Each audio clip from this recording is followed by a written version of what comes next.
함께 사도신경 하심으로 2022년도 9월 6일 화요일 온라인 아침 기도회 하나님께 올려드리겠습니다. 전능하사 천지를 만드신 하나님 아버지를 내가 믿사오며 그 외아들 우리 주 예수 그리스도를 믿사오니 이는 성령으로 잉태하사 동정녀 마리아에게 나시고 본디오 빌라도에게 고난을 받으사 십자가에 못 박혀 죽으시고 장사한 지 사흘 만에 죽은 자 가운데서 다시 살아나시며 하늘에 오르사 전능하신 하나님 우편에 앉아 계시다가 저리로서 산자와 죽은 자를 심판하러 오시리라. 성령을 믿사오며 거룩한 공예와 성도가 서로 교통하는 것과 죄를 사하여 주시는 것과 몸이 다시 사는 것과 영원히 사는 것을 믿사옵나이다. 아멘. 찬송가 336장 찬송하시겠습니다.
하나님 아버지 감사합니다. 오늘도 또 새로운 화요일을 허락하시고 오늘 하루도 주님께서 말씀을 통해서 예비하신 은혜로 살아갈 수 있도록 하려고 저희들을 새벽 미명부터 저희들이 단잠을 깨워주시고 불러주심을 감사합니다. 주님 부르심에 주 앞에 나왔사오니 주님 오늘도 베푸시는 말씀을 통해서 오늘 하루 어떤 삶을 살기를 주님이 원하시는지 알게 하시고 순종케 하여 주셔서 오늘도 주님이 이끄심대로 나감으로 말미암아 어떠한 환경 속에서도 결코 흔들리지 않는 믿음 가지고 살아감으로 하나님의 마음을 시원케 드리는 복된 하루가 되게 하여 주옵소서. 감사드리오며 우리 주 예수 그리스도 이름으로 기도드리옵나이다. 아멘. 자, 이 시간에 하나님이 주시는 말씀은 데살로니가 후서 1장 1절부터 12절까지 말씀 보겠습니다. 자, 화면을 보시면서 1절부터 우리 함께 합독하시겠습니다. 바울과 실루아노와 디모데는 하나님 우리 아버지와 주 예수 그리스도 안에 있는 데살로니가 인의 교회에 편지하노니 하나님 아버지와 주 예수 그리스도로부터 은혜와 평강이 너희에게 있을지어다. 형제들아, 우리가 너희를 위하여 항상 하나님께 감사할지니 이것이 당연함은 너희의 믿음이 더욱 자라고 너희가 다 각기 서로 사랑함이 풍성함이니 그러므로 너희가 견디고 있는 모든 박해와 환난 중에서 너희 인내와 믿음으로 말미암아 하나님이 여러 교회에서 우리가 친히 자랑하노라. 이는 하나님의 공의로운 심판의 표요 너희로 하여금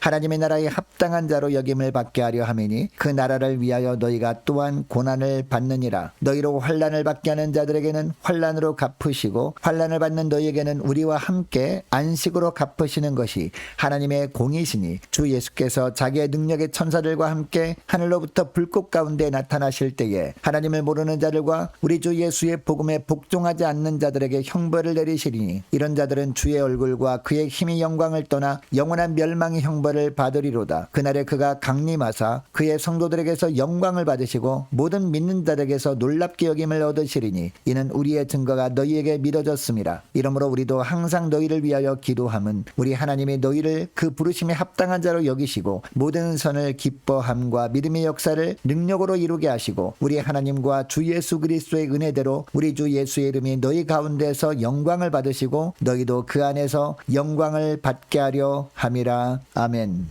여러분, 대부분의 사람들은 살아가면서 편안한 삶을 원합니다. 그것도 특별한 고난이 없이 이 땅을 떠나는 순간까지 평탄한 삶을 원한다는 겁니다. 이것은 예수 믿는 사람, 믿지 않는 사람 할 것 없이 동일한 마음일 것입니다. 그래서 예수 믿는 사람은 이것을 위해 하나님께 기도합니다. 그리고 믿지 않는 사람들은 이런 삶을 위해 온갖 세상적인 방법을 다 동원합니다. 그런데 우리가 하나님을 향해 기대하는 것이 있습니다. 적어도 예수 믿는 우리에게만큼은 하나님께서 만사 형통의 축복을 주시는 겁니다. 그런데 현실은 어떻습니까? 누구나 고난이 끊이지 않는 삶을 살아갑니다. 한 산을 넘으면 더 높은 산이 또 기다립니다. 이처럼 우리 인생은요, 고난의 연속입니다. 그런데 여러분, 우리 믿음의 사람들에게 임하는 고난의 이유는요, 세 가지입니다. 첫째, 우리의 잘못으로 인한 고난입니다. 둘째, 억울하게 겪는 고난입니다. 셋째로 믿음 때문에 겪는 고난, 즉 핍박과 박해입니다. 자, 오늘 본문에 보면 데살로니가 교회 성도들이 바로 이 세 번째 고난을 겪고 있었습니다. 그런데 문제는 이런 고난이 끝날 기미가 보이지 않았던 겁니다. 물론 믿음 때문에 핍박을 받을 때 어느 정도까지는 견딜 수 있을 겁니다. 예수님이 십자가에서 고난받은 것에 비하면 아무것도 아니기 때문이죠. 그러나 박해가 너무도 오래되도록 지속됨에도 불구하고 기쁨으로 계속해서 견디는 것은요, 쉬운 일이 아닐 겁니다. 그런데 데살로니가 교회 교인들이 바로 이런 삶을 살고 있었던 겁니다. 이 소식이 바울에게 들렸습니다. 그래서 바울은 이들의 삶이 모든 교회들에게 자랑이 될 만한 삶이라고 격려하면서 이 편지를 쓰고 있습니다.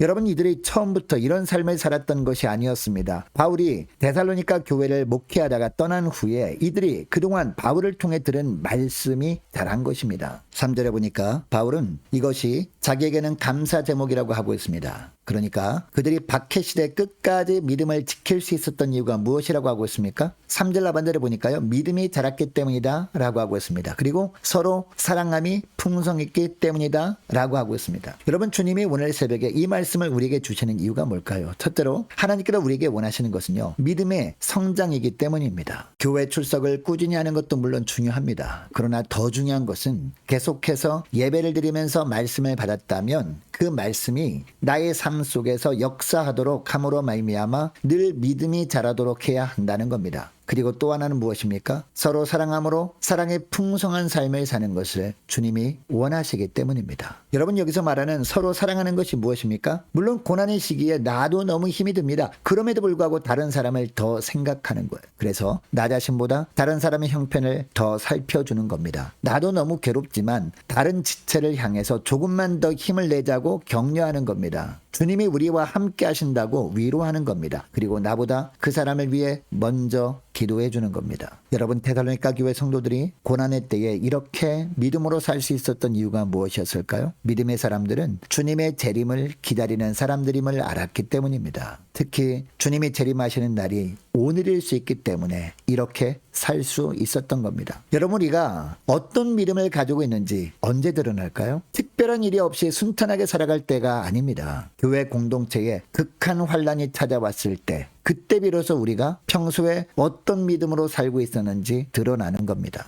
여러분, 이것을 기억하시고 오늘 기도할 때 이렇게 기도했으면 좋겠습니다. 주님, 말씀을 들음으로 끝내버리지 않고 늘 말씀이 삶 가운데 역사할 수 있도록 저희 삶을 주님께 더 철저하게 맡기길 원합니다. 그때마다 저희 믿음이 자라게 하셔서 서로 사랑함이 풍성케 하옵소서. 그래서 어떤 시련에도 흔들리지 않는 믿음의 종들 되게 하옵소서. 간절히 기도하길 원합니다. 여러분, 데살로니가 교회 성도들이 이처럼 환난 속에서 끝까지 믿음으로 살 수 있었던 이유가 또 있습니다. 하나님이 갚으실 것임을 알았기 때문입니다.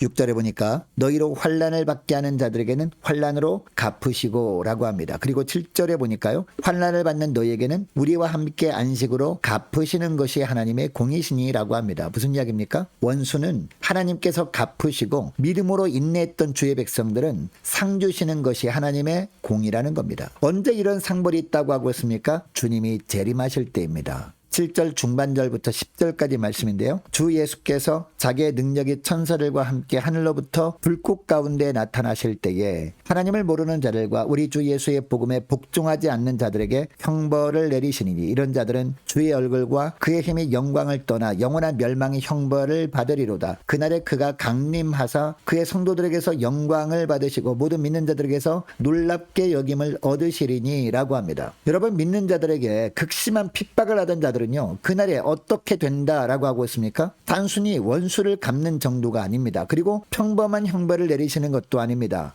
영원한 멸망의 형벌을 받게 된다라고 하고 있습니다. 반면에 믿음으로 환난을 이긴 성도들에게는요, 어떤 축복이 임한다라고 하고 있습니까? 10절 상반절 말씀해 보니까 그날에 그가 강림하사 그의 성도들에게서 영광을 받으시고 라고 합니다. 무슨 이야기냐? 그처럼 하나님 나라에 합당한 삶을 사는 모습을 보시면서 하나님이 그동안 기대하셨던 대로 산 것을 인해서 하나님이 영광 받으신다는 겁니다. 이것을 데살로니가 교회 교인들은요, 믿음이 점점 자라면서 자연스럽게 말씀을 통해 알게 된 겁니다. 그래서 극심한 박해가 계속되어도 끝까지 믿음으로 인내할 수 있었던 겁니다. 그리고 바울은 그들이 계속해서 이런 삶을 살도록 기도하겠다라고 하고 있습니다. 여러분, 오늘날 하나님께서 우리에게 원하시는 것이 무엇일까요? 하나님에 대한 바른 지식입니다. 하나님은 갚으시는 하나님이심을 알고 믿음으로 인한 어떤 환난과 박해도 굴하지 않고 믿음으로 사는 것, 이것을 주님은 원하신다라는 겁니다. 여러분, 믿음으로 살다가 환난 때에 믿음이 흔들려 버리는 이유가 뭘까요? 하나님에 대한 이해 부족 때문 아닐까요? 우리의 믿음을 흔들어 놓는 원수를 하나님은 반드시 멸하신다는 사실, 이 사실과 끝까지 믿음으로 사는 종에게는 반드시 상 주시는 하나님이심을 확신하지 못하기 때문이라는 겁니다. 여러분, 주님은 반드시 재림하십니다. 그리고 믿음의 사람들을 박해하는 자들을 조종하던 원수 마귀뿐만 아니라 그 마귀에게 조종당한 자들을 영원한 멸망으로 인도하시는 하나님이십니다. 그러나 믿음으로 사는 우리들에게는